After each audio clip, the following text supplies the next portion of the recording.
Paolo Abilino, bet makatrabaho si Catherine Bernardo.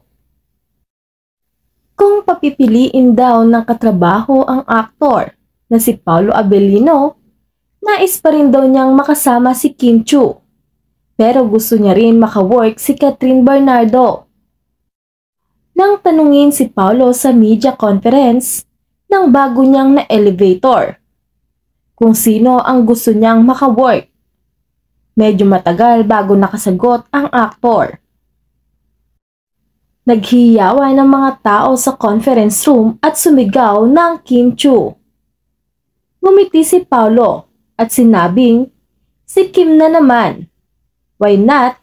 Gusto ko naman siya katrabaho." Dagdag pa niya, na isa si Catherine sa mga gusto niyang makatrabahong artista.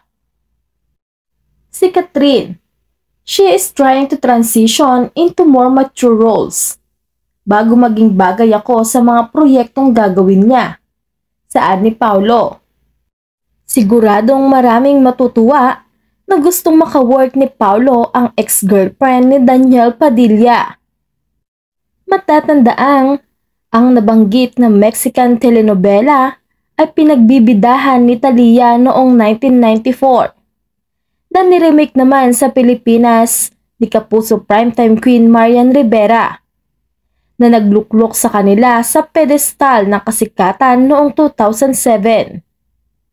Sa pangalawang pagkakataon, niremake naman ito ni Miss World 2015 Megan Yang. Ginawa ng PubMat ng ilang netizens si Catherine na kunway siya ang gaganap na Marimar sa ABS-CBN version. Mababasa sa Facebook page na Universal Production Manila, kapamilya actress na si Catherine Bernardo, nakita ang pwedeng gumanap bilang bagong Marimar. Ayon sa kanilang direktor at netizens, na bagay si Catherine bilang susunod na Marimar, ang karakter na orihinal na ginampanan ng Mexican superstar na si Talia noong 1994.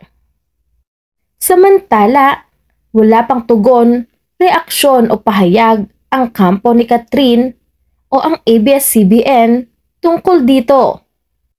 Narito naman ang ilan sa mga reaksyon at komento ng netizens. Wow! Yes na yes! Bagay na bagay sa kanila, acting-wise ang itsura. Tapos si Alden Richards o kaya si Jericho Rosales ang Sergio. Oo, Marimar 2024. Bagay na bagay sa kanila. Nakaka-excite naman. Wala na bang iba? Kakasawa na. Marimar, gawa na lang bago.